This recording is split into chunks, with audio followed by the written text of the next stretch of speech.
चलो अब आज वाली क्लास में भी एग्जैक्टली जो लास्ट क्लास में काम करा उसी को आगे पुश करते हैं। तो अब लास्ट क्लास में हमने बाइनोमियल पे मिक्स क्वेश्चंस फेस करने शुरू करे, जिसमें अब हमने कोफिशिएंट के साथ भी प्ले करना शुरू करा। तो आज वाली क्लास में उसी बात को अप्लाई करते हैं इनटू सम मोर क्वेश्चंस, और इजीली हर क्वेश्चन पे अपने आप फाइट करना हमसे अपने आप होगा। जल्दी गिव अप ना करना हमसे अपने आप होगा। हर क्वेश्चन हमारे लिए डूएबल है क्योंकि पूरी तरह उसी थ्योरी के ऊपर बेस्ड है जो हम जानते हैं। तो चलो पहले क्वेश्चन से शुरू हो जाओ, ये अटेम्प्ट करो अपने आप। अब देखो ये लैंग्वेज हम जानते थे, हमें गिवन था कि 2r प्लस 1th टर्म का कोफिशिएंट, तो हमें एक सेकंड में क्लियर है कि 43c 2r क्लियर है। 2r प्लस 1 के कोफिशिएंट 43c 2r और r प्लस 2th का coefficient 43c r plus 1। Exactly हमने ये लिखना था। अब हमें क्लियरिटी है कि NCR या तो 2r और r प्लस 1 बराबर होंगे या फिर 2r प्लस r प्लस 1 ये बराबर होगा 43 के। इतना सा हमने काम करना था। वहां से 3r आ गया 42 और वहां से r आ गया 14। तो बहुत सिंपल क्वेश्चन था और राइट हुआ होगा। अब नेक्स्ट करो। एग्जैक्टली सेम पैटर्न था। हमें गिवन था coefficient of the pth term, तो इसमें pth टर्म का कोफिशिएंट कितना होता है NCP माइनस 1, ये बराबर है coefficient of the qth term के, तो NCQ माइनस 1। तो हमें देखते हैं क्लैरिटी है कि या तो ये दोनों इक्वल या फिर NCR तो ये NCN माइनस R। मतलब काम की बात ये कि इन दोनों का सम कितना बनता n, तो P minus 1 plus Q minus 1 हमें क्लैरिटी है कि n होता। तो डायरेक्टली क्या आ गया कि P प्लस Q बराबर है n प्लस 2 के। तो जब एक बार ये अंडरस्टैंडिंग बन जाए उसके बाद ये क्वेश्चंस 10-10 सेकंड में सॉल्व होने वाले ही होते हैं and they are very straightforward. अब नेक्स्ट करो। अब देखो टास्क एग्जैक्टली सेम था, बस पूरा कोफिशिएंट्स का प्ले था। हमें गिवन था कि अब की बार 3 कंसेक्यूटिव टर्म्स के जो कोफिशिएंट्स हैं इसकी एक्सपेंशन में, तो अब हमें दिखता है कि जब इसको एक्सपैंड करेंगे तो केवल बाइनोमियल कोफिशिएंट आएंगे। तो वो अगर मान लो कुछ भी ले लिए, मान लो rth r plus 1 r plus 2th term ले ली, या जैसे मैंने r प्लस 1th टर्म ले ली, वो उसका कोफिशिएंट NCR, फिर r प्लस 2th और फिर r प्लस 3th। हमने 3 कंसेक्यूटिव टर्म्स ले ली और इनके कोफिशिएंट्स को इक्वल टू ये गिवन वैल्यू कर दिया। कोफिशिएंट गिवन था, पूरी टर्म नहीं गिवन था। हमने इस बात को क्लियरली नोटिस करा और टर्म वाला क्वेश्चन भी हमने लास्ट क्लास में करा था, अभी और भी करेंगे आज। तो हमने ये टर्म बनाई। अब हमने n और r निकालना है, तो हमें क्लियरिटी है कि क्या करो, इन दोनों को डिवाइड कर लिया। तो जब इन दोनों को डिवाइड करेंगे तो अब हमें इसको सिंप्लीफाई करने की समझ है। और देखो ग्रेजुअली इस पर कॉन्फिडेंस बनाओ, इट इज़ वेरी सिंपल। जब इन दोनों को डिवाइड करोगे तो क्या हमें दिखता है कि r प्लस 1 फैक्टोरियल ऊपर आएगा, r फैक्टोरियल नीचे, तो कैंसिल होके अकेला r प्लस 1 बचेगा। पर इसको लिख के बना लिया करो ऐसे, डिनोमिनेटर में n माइनस r फैक्टोरियल, ऊपर n माइनस r फैक्टोरियल। तो n minus r minus 1 factorial तक टर्म्स न्यूमरेटर डिनोमिनेटर में कैंसिल, अकेला n माइनस r बचता। तो ये एक्सप्रेशन बचती है and this was this by this, that was 4/5। Simply हमने क्रॉस मल्टीप्लाई करा, 4n माइनस 9r बराबर आ गया 5 के। बिल्कुल ऐसे ही इन दोनों को डिवाइड करा, बिल्कुल सेम पैटर्न पे इक्वेशन बना ली। इन दोनों को सबट्रैक्ट करा, वहाँ से n बराबर आ गया 8 के। n की वैल्यू हमने यहाँ फिल करी, वहाँ से r आ गया 3, r आ गया 3। तो टर्म कौन सी बनी? टर्म बन गई NCR विच इज़ NC3, मतलब 4th टर्म। तो जो टर्म बनी वो कौन कौन सी बनी? 4th टर्म, 5th टर्म और 6th टर्म। ये बनी वो 3 टर्म्स, और नंबर ऑफ टर्म्स कितनी थी जो ऊपर n था? That was 8। तो this was the complete solution और बहुत सिंपल था। अब नेक्स्ट करो। अब ये क्वेश्चन तो एग्जैक्टली हमने लास्ट क्लास में जो करा था उसी का बस रिपीटिशन था। हमें गिवन था कि इसमें सेकंड, थर्ड और फोर्थ टर्म्स जो हैं उनकी वैल्यू हमें पूरी टर्म की गिवन थी कि 247, 21, 080 है। तो क्या करते, हम बनाते सेकंड टर्म, थर्ड टर्म और फोर्थ टर्म। सेकंड टर्म में क्या आता है? NC1 x की पावर n माइनस 1 a की पावर n। बिल्कुल सही टर्म लिखी, थर्ड टर्म बनाई, फोर्थ टर्म बनाई, इन दोनों को डिवाइड करा। हमें क्लैरिटी है NC1 upon NC2 into x bye ये बराबर आ गया this upon this which is 1/3। अब ये सिंप्लीफिकेशन हम जानते थे, सिंपल क्वेश्चन है। 2 upon n minus 1 x by आ गया 1/3। ऐसे ही इन दोनों टर्म्स को डिवाइड करा और सिंप्लीफाई करा। तो दिखना चाहिए कि ये करते ही न्यूमरेटर में 3 आ जाता, डिनोमिनेटर में n minus 2 into x by a ये बराबर आ गया this upon this, that was 2/3। Simply ये 36 से डिवाइड हो गया ऊपर नीचे, ये आ गया 2/3। अब क्यों ना सिंपली यहाँ से x बाय a की वैल्यू निकालें, यहाँ फिल कर दें या दोनों को डिवाइड कर दें। तो सिंपली n में इक्वेशन क्रिएट करी, वहाँ से n आ गया 5। ये था काम। तो जैसे ही n आ गया हमारे क्वेश्चन का फ्लो बिल्कुल राइट बन गया। n बराबर है 5 के, उसको मान लो यहाँ फिल कर दिया है, कितना आ गया 2/4, तो 1/2 मतलब x/a बराबर आ गया 2/3 के, x/a बराबर आ गया 2/3 के। अब क्या करें, या ऐसे कह दें कि 3x या x बराबर है सिंपली 2/3 ऑफ a के, तो x बराबर है अगर 2/3 ऑफ a के, या फिर a बराबर है 3/2 टाइम्स ऑफ x के। इसको मान लो हमने पहले इक्वेशन में फिल कर लिया, n आया था 5, तो 5c1 that was 5c1 which is 5, x की पावर 4 इंटू a की पावर 1 ये बराबर है 240 के, ये हम जानते हैं। तो ये कितना बन गया सिंपली, x की power 4 into a was 3/2x, ये सिंपली बराबर है हमें 240, तो 240/5 ये बन गई हमारी एक्सप्रेशन। तो सिंपली अब इसको क्रॉस मल्टीप्लाई कर लिया, x की पावर 5 बराबर आ गया हमारे पास 18/5 16, ये आ गया 32, वहाँ से x आ गया 2, x2 and corresponding a is simply 3/2 times of this which is 3। तो अब देखो इस क्वेश्चन की कैलकुलेशन जानबूझ के साथ साथ करके दिखाई कि हमें दिखना चाहिए कि हमसे हो जाती है कंप्लीट और बहुत कम टाइम में। एग्जैक्टली कंप्लीट एग्जीक्यूशन करा, x2 आया a3 आया, ऐसे ही अपने आप करना है और बहुत सिंपल है, ये सब बिल्कुल स्ट्रेट फॉरवर्ड ऑब्जेक्टिव क्वेश्चंस हैं एग्जैक्टली, पर हमारे माइंड में पैटर्न बिल्कुल सही बना होना चाहिए। अब नेक्स्ट देखते हैं।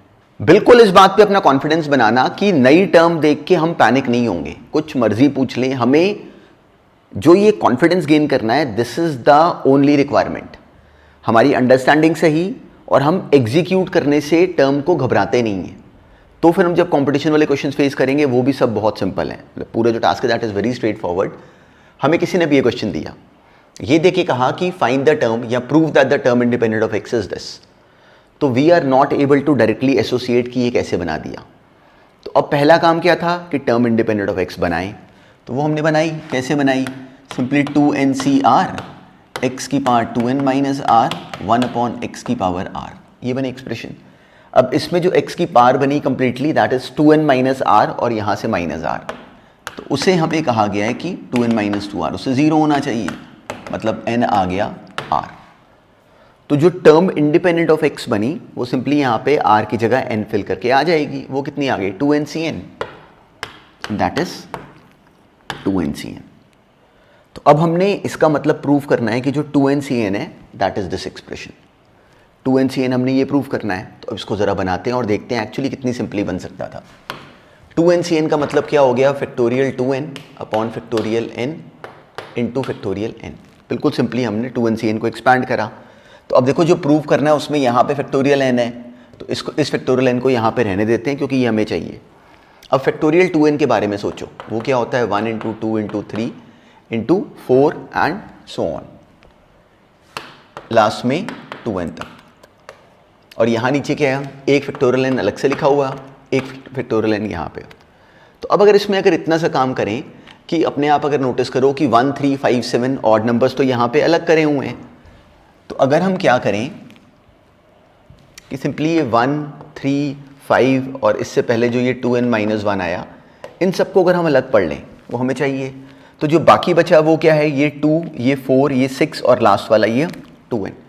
तो अब जो 2 4 6 ये सारी जो टर्म्स हैं, आर वी एबल टू सी कि जो 2 है वो एक्चुअली 1 इंटू 2 है, ये 1 इंटू, ये सिंपली 1 इंटू, ये सिंपली 1 इंटू 2 है, ये 2 इंटू 2, जो 6 है वो 2 इंटू 3। तो इनमें से हर एक में से अगर हम एक 2 अगर कॉमन लेते रहें तो ये टर्म्स मल्टीप्लाई कर रही हैं, तो वो सारे 2 मल्टीप्लाई करेंगे, एक ही 2 कॉमन नहीं आएगा। तो डायरेक्टली हमें दिखता है कि 1 इंटू 3 इंटू 5 ऐसे 2n माइनस 1 अगर हमने टर्म्स अलग कर ली, उसके अलावा क्या बचेगा 2 4 6 8 एंड सो ऑन।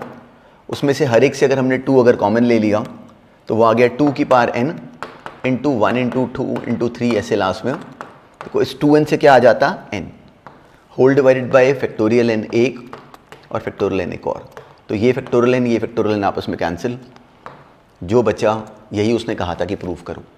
तो इस क्वेश्चन में कोई स्किल नहीं था, बहुत ही सिंपल सा इजी सा ऑब्जेक्टिव क्वेश्चन था, पर लोग इसको बोलने से हेजिटेट करते हैं क्योंकि इस टर्म में आके ब्लॉक हो जाते हैं, और ये बहुत सिंपल है। कल को जब हम अभी अल्टीमेटली जब ऑब्जेक्टिव क्वेश्चन फेस करोगे तो इसी में बहुत सारे और प्ले हमें नजर आएंगे, बहुत इंटरेस्टिंग। पर वहाँ तक जा सकने से पहले एटलीस्ट इतनी बेसिक समझ, इसको बना सकने की समझ हमारी करेक्ट होनी चाहिए थी। अब नेक्स्ट करो। अब ये क्वेश्चन बिल्कुल ऑर्डिनरली बुक्स में अवेलेबल था पहले से, पर अभी ये रिसेंटली IIT मेंस में भी आ गया। हमें बिल्कुल यही सोचो, यही एग्जैक्टली ये एक्सप्रेशन गिवन थी, और बहुत सिंपल ये क्वेश्चन ऑब्जेक्टिव बुक्स में भी हर जगह अवेलेबल था और IIT मेंस में अभी रिसेंटली आया है। तो अब काम की बात क्या कि हमारा माइंडसेट कैसे वर्क करता, इस बात को नोटिस करना, क्योंकि जो क्वेश्चंस कॉम्पिटिटिव एग्जाम्स में आते हैं उसमें एग्जैक्टली बच्चे गलती क्या करते हैं कि वो सोचते हैं कि और कोई थ्योरी होगी। तो जब हम इतने कॉरेस्पॉन्डेंस नोट्स, इतनी बुक्स हम देखते हैं, तो हमारा माइंड हमें हमेशा एक अंडर कॉन्फिडेंस वाले जोन में लाता है, तो उसी पे ही अपने आप को पकड़ना होता है। देखो बिल्कुल बेसिक प्रेमाइस है, और याद रखना ये बात, जितनी थ्योरी हम कर लेंगे उसके बाहर की थ्योरी नहीं है। मेरे सामने कोई भी क्वेश्चन अगर नया आएगा तो मेरा एग्जैक्टली सोचने का स्किल ये होगा कि जितना मुझे पता है ये क्वेश्चन उसी से सॉल्व होना है। तो you have to gain this only this confidence कि जितना हमें पता है उसके बाहर की थ्योरी नहीं होती। तो फिर हम किसी भी क्वेश्चन को कॉन्फिडेंटली अटैक करते हैं कि ये कैसे बना दिया गया। तो जो गलती होती है IIT प्रिपरेशन में वो ये कि हमें हर दिन लगता है कि मतलब कितना ज़्यादा और कितना, मतलब there is so much extra to be done which we have not done. तो ये गलत है, ये लॉजिक ही गलत है। जो देखो हमने एक बाइनोमियल थ्योरम की लाइन करी, उस पर कितने सारे क्वेश्चंस फेस कर रहे हैं, और अभी और करेंगे। लाइन एक ही है। अब ये क्वेश्चन हमारे सामने आया, तो हमें कहा गया कि find the coefficient of the term independent of x। Directly we are not able to connect कि how to simplify this expression, and this is for sure कि हम लोग इसको डायरेक्टली एक्सपैंड तो ना करते। तो सोचना था कि एग्जामिनर ने हमारे साथ प्ले कैसे करा, अकेला ये काम था। तो अब देखना कि कितना इंटरेस्टिंग और कितना सिली क्वेश्चन था और हमें कैसे ब्लॉक करा गया। अब इसमें नोटिस करो, डायरेक्टली हमें कुछ समझ नहीं आ रहा, पर अगर एक बात देखो तो क्या हमें दिखता है कि अगर देखो साफ साफ, तो ये एक तरीके से a² मतलब x की पावर 1/3 का स्क्वायर, साथ साथ ये b², और एक तरीके से अगर ये a² है और अगर ये b² है तो ये इन अ वे ab लिखा हुआ है, a² + b² - ab। तो अगर हम बिल्कुल यहाँ पे इसको अगर a² पढ़ रहे हैं तो क्या हमें दिखता है कि जो ये न्यूमरेटर था ये x की पावर 1/3 का होल क्यूब है, और ये सिंपली 1 का क्यूब है। तो विदाउट डूइंग एनीथिंग एक्स्ट्रा, अगर हम इसको x की पावर 1/3 का क्यूब + 1 का क्यूब अगर पढ़ लेते तो a³ + b³ क्या होता है, a + b × a² - ab + b²। तो बिना कुछ करे हमें दिखता है कि जो a² - ab + b² न्यूमरेटर में बनेगा वो एग्जैक्टली यही टर्म बनेगी जो कि कैंसिल हो जाएगी। इतना सा काम था। सिंपली हमने इसको a³ + b³ की तरह एक्सपैंड करा, ये टर्म डायरेक्टली आके हो गई कैंसिल। अकेला बचा क्या, x की पावर 1/3 + 1। तो ये जो ऑकवर्ड लुकिंग टर्म थी, दिस वॉज ओनली दिस। और कितनी देर में हो पानी थी ये, 2 सेकेंड्स में। बिल्कुल ऐसे ही अगर सोचो कि इन दोनों टर्म्स में से अगर मैं एक स्क्वायर रूट ऑफ x की पावर 1/2 अगर बाहर कॉमन ले लूँ तो ये क्या बचा, x की पावर 1/2 - 1। न्यूमरेटर को फैक्टराइज कर लो, x की पावर 1/2 - 1 × x की पावर 1/2 + 1। तो x की पावर x की पावर 1/2 - 1 कैंसिल, क्या बचा √x + 1, और एक डिनोमिनेटर का √x। तो जो क्वेश्चन बहुत ज़्यादा ऑकवर्ड था वो ये बन गया, ये बन गई हमारी टर्म। अब इसको नोटिस करो कि ये क्या बन गया, x की पावर 1/3 + 1 - √x/√x विच इज़ -1, दोनों कैंसिल, -1/√x।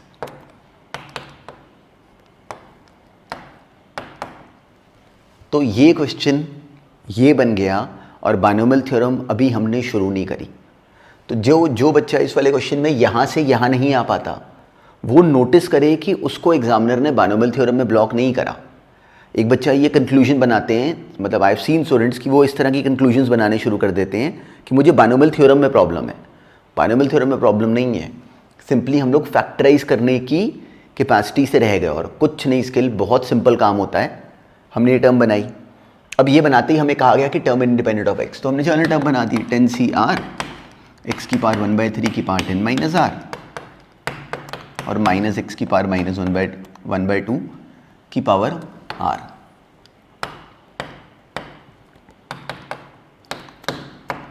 तो पावर अल्टीमेटली कितनी बन गई, 10 - r/3, माइनस यहाँ से पावर ऊपर आके -r/2, ये बराबर है 0 के। तो ये आ गया 20 - 2r - 3r is 0, 20 - 5r is 0, वहाँ से r आ गया 4, ये था काम। और r अगर 4 आ गया तो टर्म कौन सी आ गई, फिफ्थ। तो इस वाले एक्सपेंशन में जो फिफ्थ टर्म बनती, this was independent of x। पर इसका लॉजिक नोटिस करो कि एक्चुअली कितना स्ट्रेट फॉरवर्ड है और कंप्लीटली डूएबल था, बस हमने इस बात को राइट प्ले करना था। अब नेक्स्ट करो। अगर कर लिया ब्रेक तो बहुत अच्छा है, अगर नहीं करा तो ये पैटर्न ध्यान में रखना। अगर मिस हो गया तो ये पैटर्न बहुत इंपॉर्टेंट है और बहुत सिंपल है। देखो NCR 3 की पावर r का हमें समेशन गिवन है, तो इसमें केवल ये नोट करना था कभी भी अगर ऐसे की समेशन आए, और कितनी बार IIT में उन्होंने इसी पॉइंट पे क्वेश्चन डाला है। अभी रेगुलर सिलेबस में, स्कूल के सिलेबस में भी क्वेश्चन आ जाए, पर ये पैटर्न हमारे लिए बहुत काम का है। बच्चे सुनने के बाद भी भूल जाते हैं। सिंपली अगर नोटिस करो तो ये NCR, ये एक्चुअली एक्सप्रेशन ये बनी क्या सीरीज, सिंपली अगर 1 + x की पावर n को अगर एक्सपैंड कर दें तो दिखता है NC0 + NC1x + NC2x² and so on बनता। तो क्या हमें दिखता है कि ये एग्जैक्टली यही बना हुआ है। रिकॉल करो कि हमने x + a की पावर n, ये सारी बात यहाँ से शुरू होती है और बहुत इंपॉर्टेंट है। हमें क्लियरिटी है कि ये समीशन ऑफ r = 0 से लेके n तक NCR x की पावर n - r a की पावर r बन जाता। तो इसमें अगर x को ले लो 1, अगर x को 1 ले लो तो सिंपली ये क्या बन जाता, NCR ये 1 बन गया अकेला a की पावर r। तो क्या हमें दिखता है कि सिंपली किसी ने इसको एक्सपैंड करा, 1 + x की पावर n को एक्सपैंड करा और x को इस वाले क्वेश्चन में 3 ले लिया। तो हमें दिखना चाहिए था कि ये जो गिवन है, ये जो समेशन गिवन है, ये सिंपली 1 + 3 की पावर n है। ये सिंपली 1 + 3 की पावर n है। कैसे बना, सिंपली हमने बाइनोमियल एक्सपेंशन को जब एक्सपैंड करा, हमें क्लियरिटी है कि 1 + x की पावर n का समेशन जर्नल टर्म क्या बनी, NCR x की पावर r = 0 से लेके n तक। और ये बनी कहाँ से, बिल्कुल हमने जो जहाँ से बाइनोमियल थ्योरम फर्स्ट मिनट में शुरू करी, ये है लॉजिक। तो कोई हमें ये टर्म ऐसे देगा तो हम जानते हैं कि जो ये समेशन है ये फाइनली क्या बन जाएगा, x + a की पावर n। तो यहाँ पे यही करा हुआ था। इस NCR 3 की पावर r को हम 1 की पावर n - r साथ में लिख सकते हैं। तो लिखता है, हमें दिखता है कि NCR x की पावर n - r a की पावर r बना हुआ है। तो इसका समेशन क्या बनता, x + a विच इज़ 1 + 3 की पावर n। तो सिंपली दैट इज़ व्हाट, 4 की पावर n। इस पे और भी क्वेश्चंस करेंगे इंटरेस्टिंग, पर पहला ये था। तो ये पैटर्न हमारे माइंड में बिल्कुल फिटेड है, इट इज़ वेरी इंपॉर्टेंट। अब नेक्स्ट करो। अब एक बहुत सिंपल सी थ्योरी की अंडरस्टैंडिंग है, बस 2 मिनट का बहुत सिंपल सा टास्क है, उसको समझते हैं और बहुत स्ट्रेट फॉरवर्ड है, केवल ये नाम को देखना। मान लो कोई हमें बोले x + a की पावर 20, किसी ने हमें सिंपली बोला x + a की पावर 20।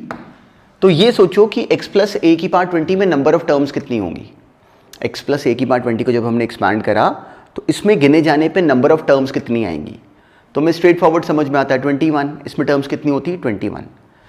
तो अब आउट ऑफ दोज 21 टर्म्स, सोचो हमने वो सारी ऐड कर करके लिखी हुई है यहाँ पे साथ में। हमसे कोई पूछे कि एग्जैक्टली बीच में आने वाली टर्म कौन सी है, एग्जैक्टली मिडिल में आने वाली टर्म कौन सी है। तो अब जो अभी हम नाम करने लगे हैं that is very straight forward. Book में डायरेक्टली इसके लिए फॉर्मूला सा बनाया होता है, पर हमें कोई नीड नहीं, बहुत स्ट्रेट फॉरवर्ड नाम है। तो अगर हमें कोई बोले कि in a binomial expansion find the middle term, तो अब हमें दिखता है कि जब यहाँ पे ये जो पावर है, जब ये पावर जब इवन है तो नंबर ऑफ टर्म्स कितनी है, odd. Number of terms in this case कितनी है, 21। तो without doing anything special we are able to जज इट बाय आवरसेल्व्स कि इस केस में जो मिडिल टर्म होगी that would be the 11th term. Simply 21 terms हैं, 10 हमने इस तरफ छोड़ दी, 10 उस तरफ छोड़ दी, बीच में कौन सी आ गई, 11th टर्म। तो ये बना इसका आंसर। इस केस में मिडिल टर्म कौन सी होती, 11th टर्म। पर ऐसे ही सोचो कि अगर x + a की पावर 17 होता, तो जब x + a की पावर 17 है तो अब हमें दिखता है कि जो टोटल नंबर ऑफ टर्म्स हैं वो 18 है। टोटल नंबर ऑफ टर्म्स कितनी है, 18।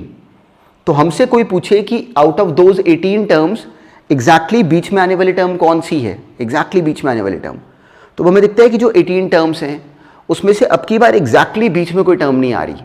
तो अब की बार बीच में हम कह सकते हैं कि 2 टर्म्स हैं, कौन सी, 9th टर्म और 10th टर्म। तो इस केस में मिडिल टर्म 2 हो गई। कब, जब ये जो पावर है वो ऑड है, क्योंकि इस पावर के ऑड होने पे total number of terms even हो गई। बहुत सिंपल सा पॉइंट है और बहुत बेसिक सेंस है। तो हमने अगर इसी बात को अगर हम जर्नलाइज कर लें तो हमें दिखता है कि x + a की पावर n में जो मिडिल टर्म होगी, वो simply t n by two plus 1th term हो जाएगी अगर n इवन हो। हमें दिख रहा है कि अगर n अगर इवन है तो उस केस में नंबर ऑफ टर्म्स ऑड हो जाती है और मिडिल टर्म एग्जैक्टली एक बनती है। वो कौन सी बनती है? Simply t n by two plus 1th term, जो कि एक्चुअली हम वैसे ही अपने आप ही ऑब्टेन कर पा रहे हैं, पर हमें ऐसे बोलना आना चाहिए। क्या पता किसी क्वेश्चन में हमें डायरेक्टली इस एक्सप्रेशन को ऐसे बनाना पड़ जाए। तो n अगर इवन है तो मिडिल टर्म कौन सी टर्म होगी? T n by two plus 1th term, जो कि नोटिस करो इस केस में this would be valid. Simply n को 20 डालो तो टी 11th टर्म ही आ गई, जो हमने यहाँ पे वैसे ही अपने आप जज करके बनाई। ऐसे ही अगर n अगर ऑड होता है तो उस केस में मिडिल टर्म्स 2 हो जाती हैं, T N plus 1 by two और T N plus 3 by two. ये कब होगा?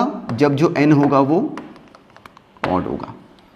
तो ये हमें पता होता है, बहुत स्ट्रेट फॉरवर्ड सा पॉइंट है, ये सिंपली हमें पता होता है और कोई याद करने वाला पॉइंट नहीं है। हम स्ट्रेट फॉरवर्ड इसको अपने आप भी इंटरप्रेट कर सकते थे और उसके बाद इसका करना क्या है वो क्वेश्चंस में देखेंगे। पर this term is a known term and very straight forward. तो चलो अब नेक्स्ट क्वेश्चन इसी बात को अप्लाई करते हैं और बहुत सिंपल है, इजीली सॉल्व कर देना इन अ मिनट। बहुत सिंपल था, बस हमने प्रैक्टिस के लिए केवल इसको देखना ही था। इस केस में नंबर ऑफ टर्म्स कितनी है? जो पावर है वो n इवन है, तो नंबर ऑफ टर्म्स ऑड हैं। तो हमें देखते ही समझ में आया कि जो मिडिल टर्म है वो टी 20 बाई टू प्लस 1 मतलब टी 11th टर्म है। तो 11th टर्म क्या होती? 20c10 simply 2 by 3 x square की पावर 20 माइनस 10 दैट इज 10 और माइनस 3 बाई 2 एक्स की पावर 10। ये बने टर्म। एक्स की पावर को सिंप्लीफाई कर लो, ये अपना जवाब है। अब नेक्स्ट करो एग्जैक्टली सेम टास्क।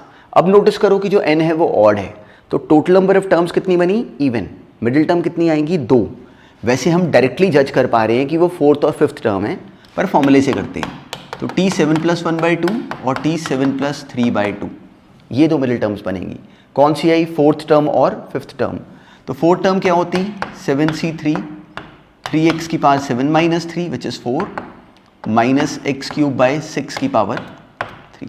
पूरे कॉन्फिडेंस से क्वेश्चंस में कोई काम नहीं हो, बस हमारी अंडरस्टैंडिंग बिल्कुल फास्ट होनी चाहिए। ऐसे ही 5th टर्म 7c4 3x की पावर 7 माइनस 4 दैट इज 3 और माइनस एक्स क्यूब बाई 6 की पावर 4। ये रही हमारी दो मिडिल टर्म्स। इस केस में दो मिडिल टर्म्स आई। तो this is not a very special task but we should be able to handle it with so much of confidence. और बहुत सिंपल है। अब नेक्स्ट करो। देखो बिल्कुल अब स्ट्रेट फॉरवर्ड था। हमें 1 प्लस एक्स की पावर 2n गिवन है, तो पावर कैसी है? इवन। तो मिडिल टर्म कितनी आएगी? 1। और वो कौन सी बनेगी? Simply T 2n by 2 plus 1th term. बिल्कुल देखो T number of terms by 2 plus 1th term मतलब n प्लस 1th टर्म आ गई। तो वो क्या बनती? उसका जो कोफिशिएंट आ गया वो आ गया 2n/cn। कोफिशिएंट की बात हो रही है। अब हमने इसके मिडिल टर्म को निकालना था। यहाँ पे पावर कैसी है? ऑड। तो मिडिल टर्म्स क्या बनेगी? टी n है 2n माइनस 1 प्लस 1 बाई 2 और T 2n minus 1 plus 3 by 2। Exactly जो कहा गया वो हमने बनाया। ये क्या बन गया? सिंपली टी एन और ये आ गया टी एन प्लस 1। तो इसका कोफिशिएंट क्या बनता? 2n minus 1 c n minus 1 plus 2n minus 1 c n. अब हमारा काम क्या रह गया कि इस सम को हमने प्रूव करना है कि इसके बराबर है। तो एक्चुअली तो हम लोग अल्टीमेटली कभी ऑब्जेक्टिव के लिए हमें ये क्लैरिटी होती है कोफिशिएंट्स के फॉर्मूले की कि एन सी आर प्लस 1 बराबर है n plus 1 c r plus 1 के। तो कभी हमने आगे करना है, पर अगर मान लो कि ऑलरेडी कर चुके हो और ये रिवीजन में कर रहे हो तो अब ये वाला फॉर्मूला यूज़ करना चाहिए था। N c r plus plus 1 n plus 1 c r plus 1 होता है। तो 2n minus 1 c n minus 1 plus 2n minus 1 c n directly क्या बनता है? 2n सी एन, जो प्रूव करना है। तो अगर हमें ये फॉर्मूला पता था तो डायरेक्टली ऐसे करते, पर नहीं तो अभी हम क्या करते? इसको सिंप्लीफाई करते। अब इसको सिंप्लीफाई करते हैं, पर अगर हम डायरेक्टली इसको ऑब्जेक्टिव में आता तो ऐसे करते, सिंप्लीफाई ना करते हो। तो पता होना चाहिए पॉइंट, पहले ये पॉइंट। तो ये क्या बना? 2n minus 1 c n minus 1 that is factorial 2n minus 1 upon factorial n minus 1 into factorial of this minus this which is 2n minus n factorial n। ये बन गया factorial 2n minus 1 into factorial n into factorial of this minus this which is also factorial of n minus 1। तो we are able to see with 100% confidence कि ये term क्या बन गई, simply 2 times of factorial 2n-1 factorial n-1। अब अगर क्या करें कि सिंपली अपनी तरफ से इसको एक n से डिवाइड और n से मल्टीप्लाई कर लें, तो ये बन गया 2n, तो 1 से लेके 2n-1 इंटू 2n, तो न्यूमरेटर क्या हमें समझ में आता है कि डायरेक्टली बन गया 2n का फैक्टोरियल, और ये n factorial into n-1 factorial into n, तो ये टर्म अपने आप में क्या बना गई, n factorial into n factorial, और दिखता है कि ये तो 2n cn है। तो अगर हम इसको सिंप्लीफाई करके भी करते तो भी ये बहुत स्ट्रेट फॉरवर्ड था, पर अगर ऑब्जेक्टिव में आए तो हमें ये ऐसे ही करना था, बहुत सिंपल था। तो ये फॉर्मूला अगर अभी नहीं करा तो इसको लेके अभी वरीड होने की ज़रूरत नहीं, डायरेक्टली स्कूल के एग्ज़ाम में हमें ये नहीं चाहिए, पर जहाँ चाहिए वहाँ ये ऐसे ही करना था। पर चलो स्कूल में अगर आई ये क्वेश्चन तो हम लोग इसको क्लैरिटी में ऐसे हैंडल कर सकते हैं। अब नेक्स्ट देखते हैं। अब देखो इस क्वेश्चन की टर्म भी थी बहुत सिंपल, पर बस पैटर्न नहीं आए। और याद रखना और इस बात को अभी से सीखना कि नया पैटर्न हमें कभी भी ट्रबलिंग नहीं लगना चाहिए। इस चीज़ का कॉन्फिडेंस अगर हमने गेन कर लिया सारी क्लासेस के थ्रू तो हमें सही बात समझ में आ गई। Question has to be of a new pattern which is unknown to us, तो we have to bring that question to the logic which we already know कि this is the understanding, so we have to apply that understanding to break this question. हमसे पूछा गया कि इसको expand करे जाने पे कितनी टर्म्स होंगी which are free from radical signs, मतलब जो पावर है वो फ्रैक्शन में ना हो। तो हमने इसकी जर्नल टर्म बनाई। अब डायरेक्टली देख के हमें पता नहीं चल रहा, हम ये 56 टर्म्स एक्सपांड तो करेंगे नहीं, तो हमने इसकी जर्नल टर्म बनाई। वो आगे 55 CR x की पावर 1/5 की पावर 55 माइनस r बाय 5 बन गई, और साथ में y की पावर सिंपली y की पावर 1/10 की पावर r, ये बन गई r/10। ये बनी एक्सप्रेशन। तो अब हमने ये जज करना था कि इसमें से कितनी टर्म्स होंगी which are free from radical signs. तो अब जो काम है दैट वाज वेरी सिंपल, और वही हमने इंटरप्रेट करना था कि अगर मैं चाहता हूँ कि ये जो टर्म बनी है इसमें y और x की पावर्स जो हैं वो फ्रैक्शन में ना आए, तो हमें दिखता है कि जो y की पावर है वो r/10 है। तो अगर y की पावर अगर r/10 है, तो अगर जो r है वो इस केस में अगर सिंपली 10 का मल्टीपल हो जाए, अगर r 10 का मल्टीपल हो जाए तो हमें दिखता है कि पावर्स कैंसिल हो जाएंगी। और यहाँ पे इसको नोटिस करो तो ये 55 माइनस r/5 है। 55/5 कैसा हो गया, 11 माइनस r/5, तो उसको भी इंटीजर बनना चाहिए, r/5 को भी। उसके लिए r को 5 का मल्टीपल भी होना चाहिए, तो r 5 का मल्टीपल भी हो, और ये कह रही है टर्म कि r, ये कह रही है टर्म कि r 10 का मल्टीपल हो, ये कह रही है कि r 5 का मल्टीपल हो जाए। तो r कोई ऐसा नंबर है जो कि 5 और 10 दोनों का मल्टीपल होना चाहिए। तो अगर 10 का मल्टीपल है तो 5 का मल्टीपल ऑटोमेटिकली हो गया। तो इस केस में 55 तक जो 10 के मल्टीपल्स बने वो क्या क्या थे, मुझे दिखता है r को 0 ले लो, 10, 20, 30, 40 और 50। तो नंबर ऑफ टर्म्स कितनी बनी, 6। तो इस केस में they would be 6 terms which would be free from radical science. ये आंसर बनता हमारा। हमसे नंबर ऑफ टर्म्स पूछी गई थी, तो number of terms would be 6, और हमने कैसे ऑब्टेन करी, सिंपली यहाँ पे टर्म को लिख के। So this is the skill.